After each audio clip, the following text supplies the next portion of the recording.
Hi, everyone. This week we are talking about John Milton, and so let's go ahead and jump right in. All right, so kind of a big biography here. Milton was born in 1608, lived to 1674. He's from a pretty wealthy family. His dad was a scrivener, which is sort of like a notary, lawyer, etc., and also a composer. Milton was educated at Cambridge, which is, where he met presumably Edward King, who we're going to talk about in a second. When he went to school, he had the full intention of becoming a clergyman, but through the course of study and everything, he just kind of became more and more disenchanted with the Church of England, and especially like the hierarchy, like bishops and things like that specifically. So he decided he was going to become a poet, right? He started writing poems in Latin, and that was very much like the thing to do at the time. But eventually he declared his intention to write in English.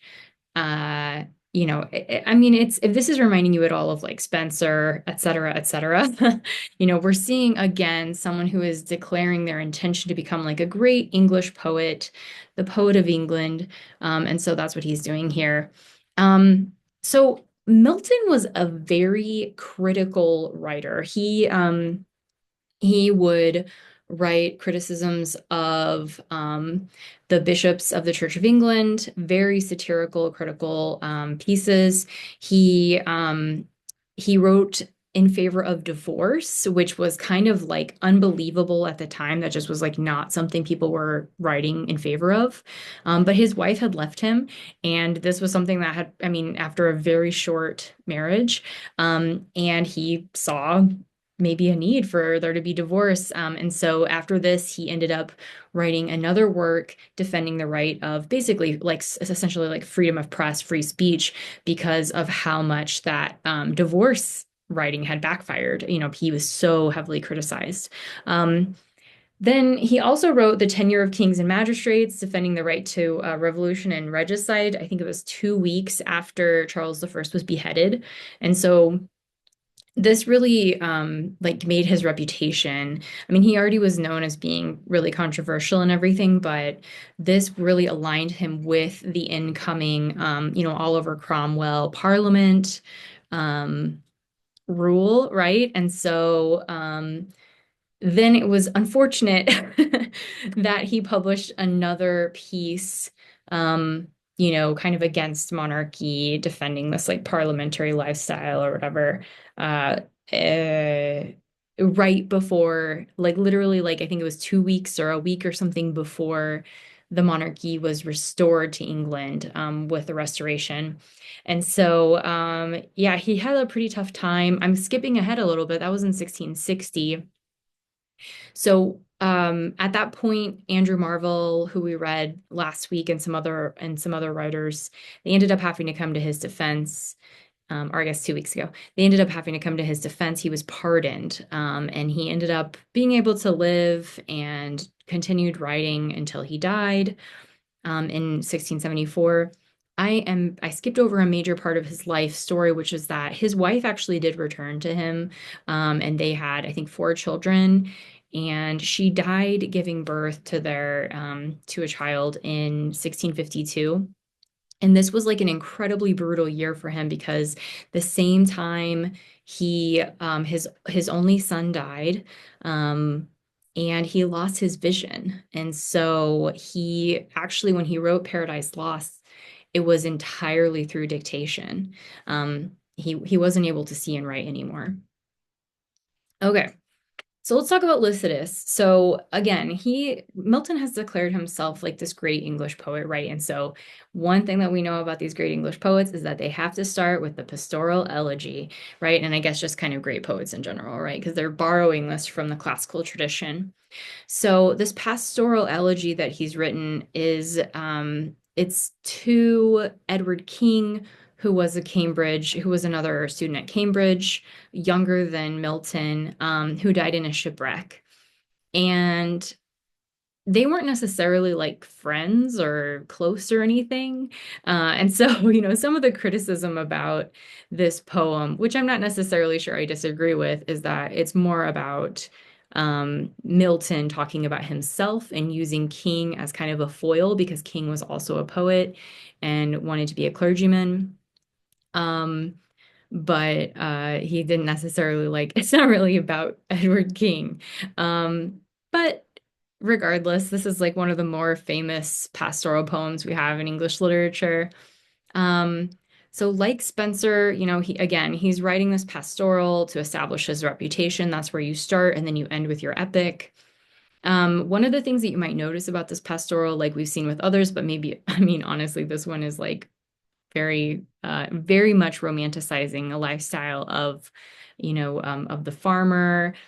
They're, playing flutes and having singing contests, and it just seems like a very nice, relaxing lifestyle.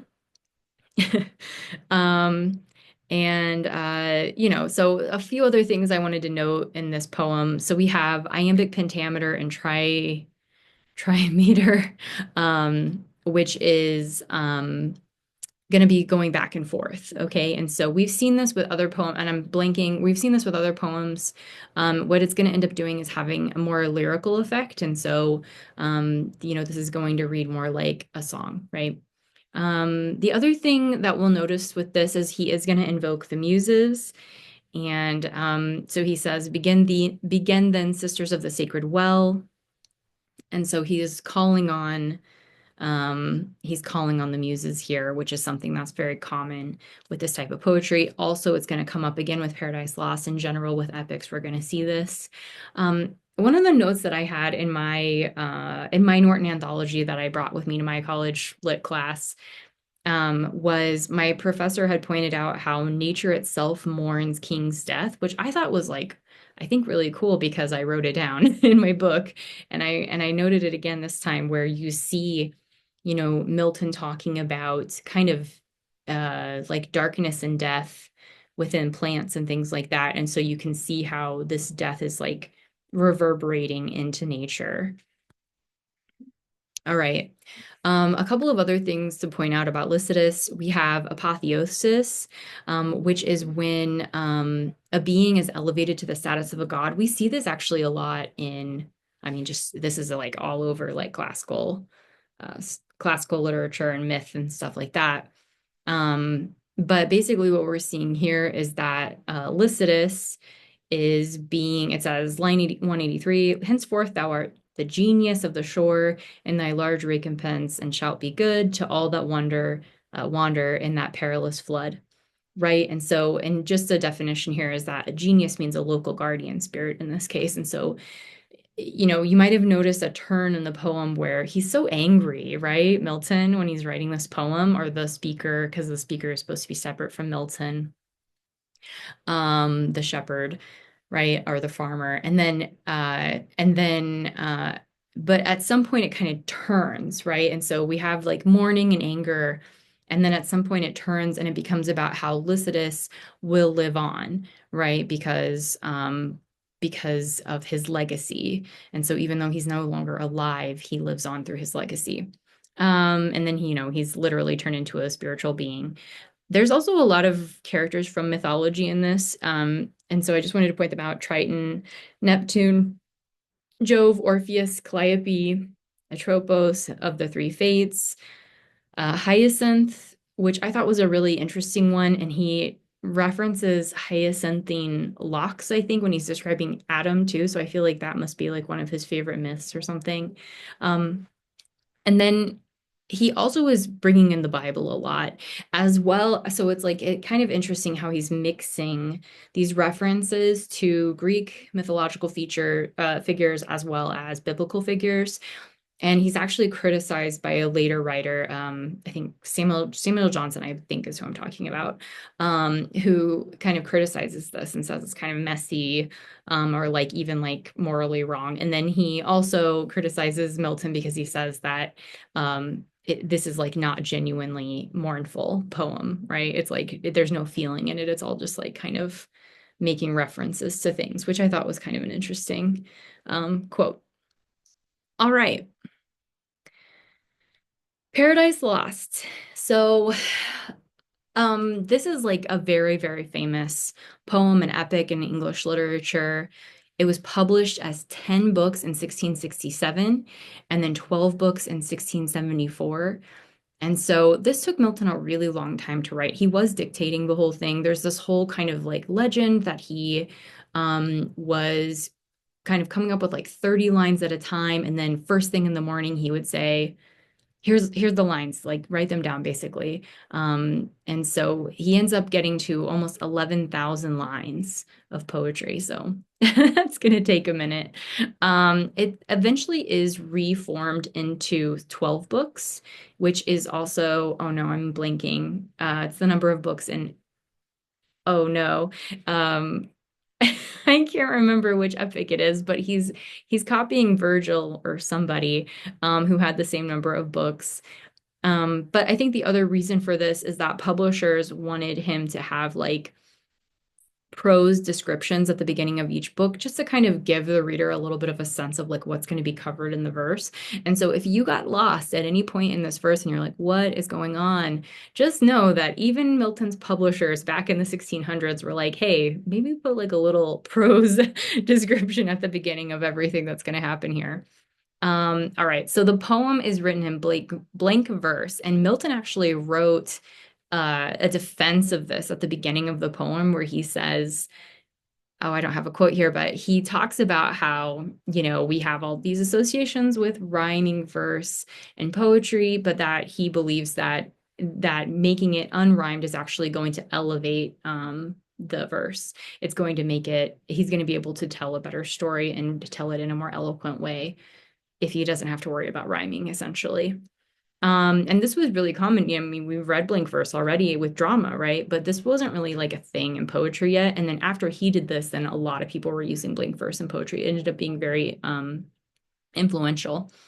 So, what is an epic? An epic, again, we've read a few of these. So, an epic is going to be a long narrative poem in which a heroic protagonist engages in an action of great mythic or historic significance, right?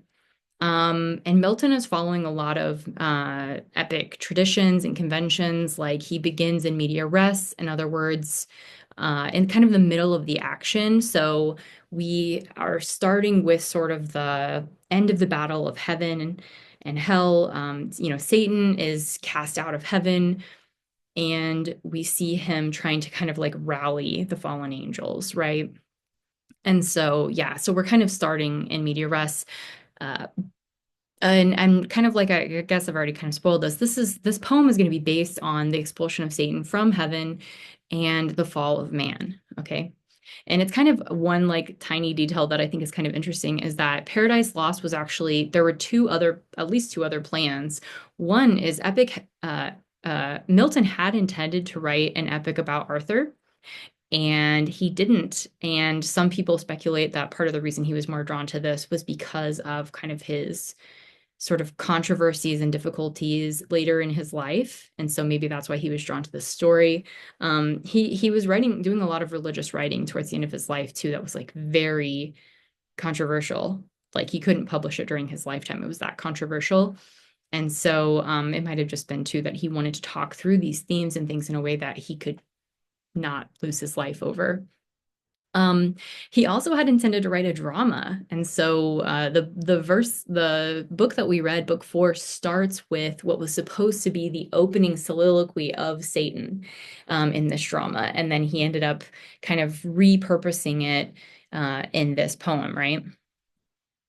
All right, so I'm going to try to go over it as quickly as I can. Book 1, Satan's expelled from heaven. Other stuff happens, but like I said, we're moving on. Book 2, Satan escapes hell and he's planning to get revenge against God. Book 3, God and Jesus discuss a plan for, and I'm sorry, they're calling him the Son, but I thought it might be more confusing, so I just called him Jesus. For Jesus' sacrifice to save humankind, Satan finds paradise. Book 4, this is the one we read. Satan regrets his fall.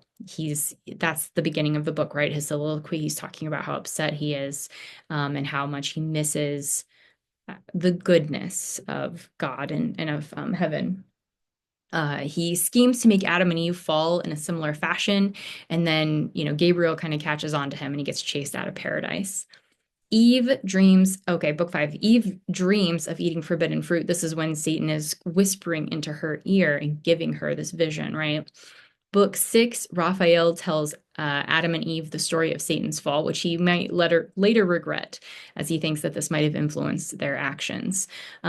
Book seven, Raphael explains how God created the earth. And then in book eight, Adam tells Raphael his own creation story and talks about how much he loves Eve. Okay.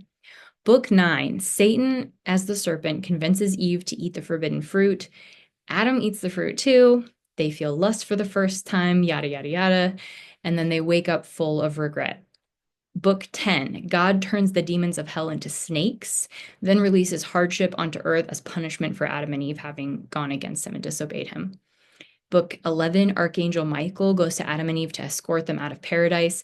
And at this point, this is kind of one of the more important parts of the book, I think, where and it's been, painted and all this stuff too, but this is where we have Adam having a vision of everything that's going to happen to humankind, to the earth.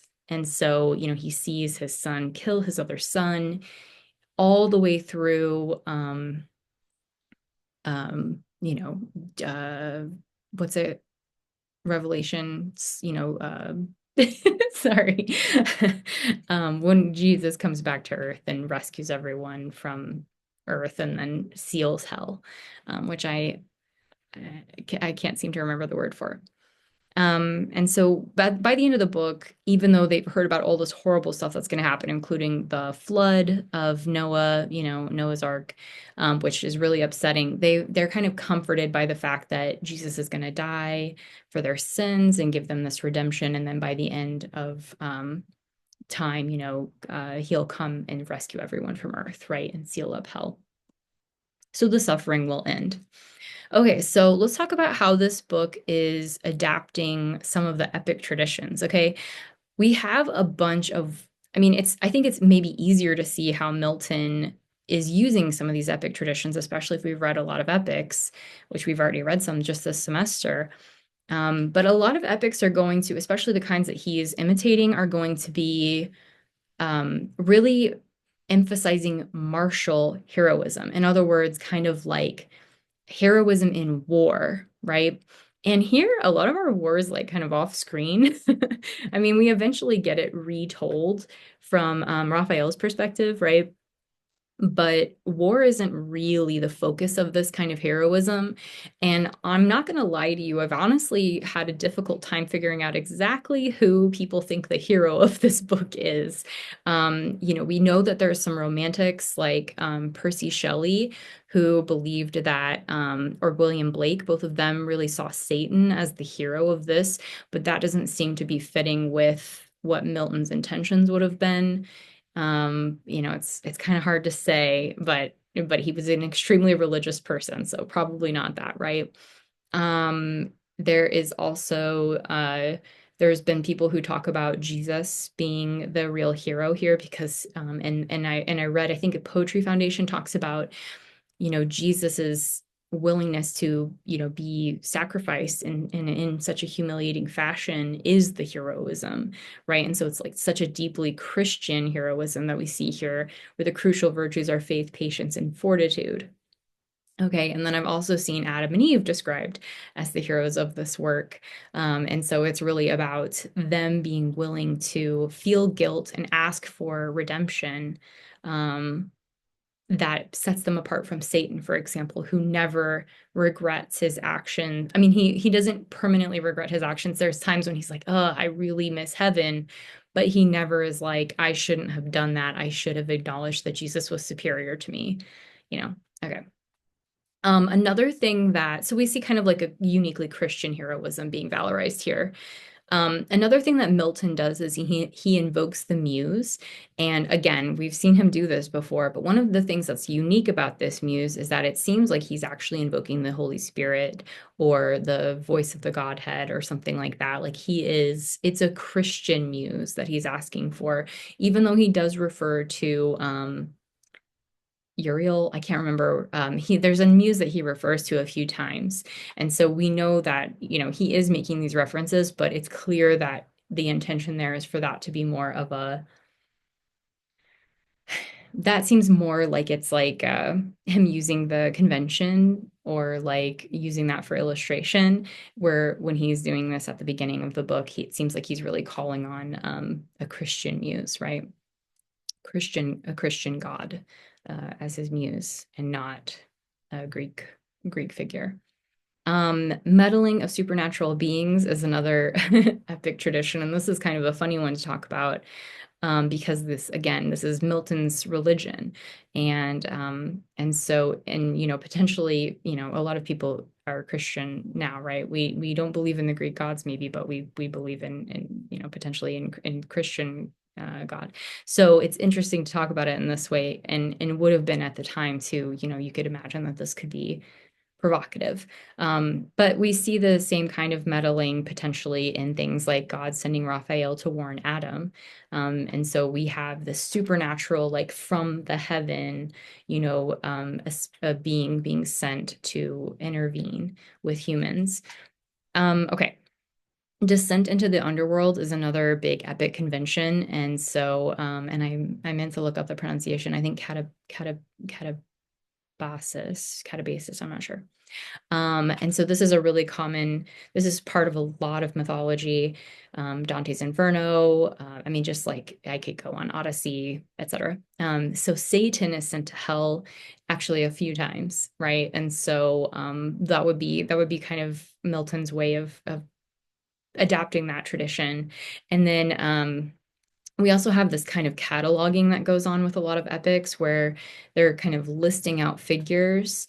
And we have that in book one with the cataloging of the demons, right?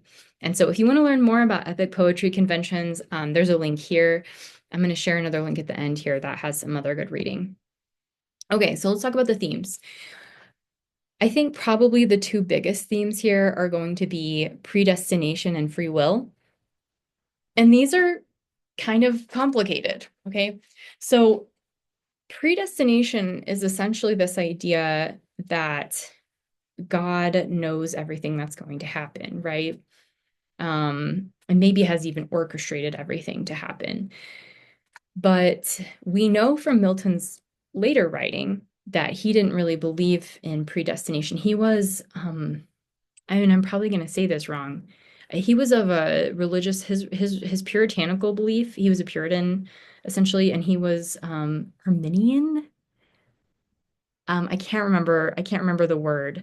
Um, but in his faith, he believed that all people would be saved as long as they like proved themselves worthy, and he didn't believe that like God had selected a few people who would be saved.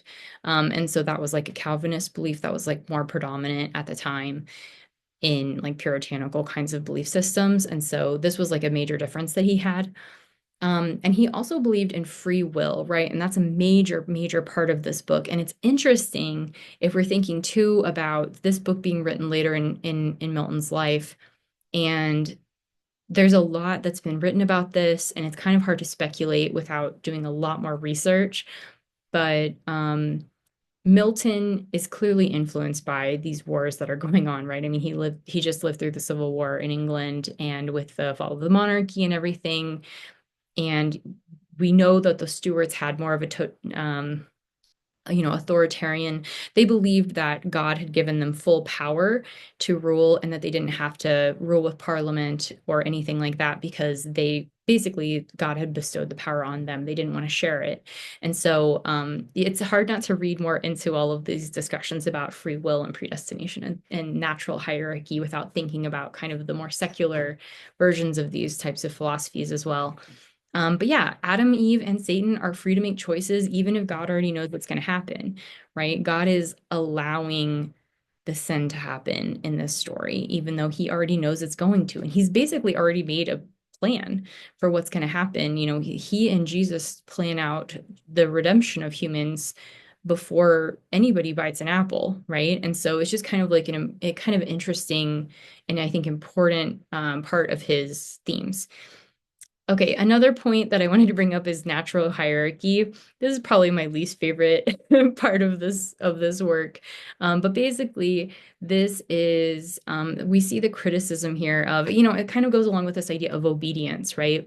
God is at the very top of the hierarchy, and then and then, we'll skip a few angels, and then humans, and then all the way at the bottom is Satan and the fallen angels, right? In hell. So, and I shared a little image over here of what this kind of looks like because it is kind of a physical hierarchy as well, like it's geographical basically. And so we see like hell is at the very bottom, heaven's at the very top, God's even higher than that.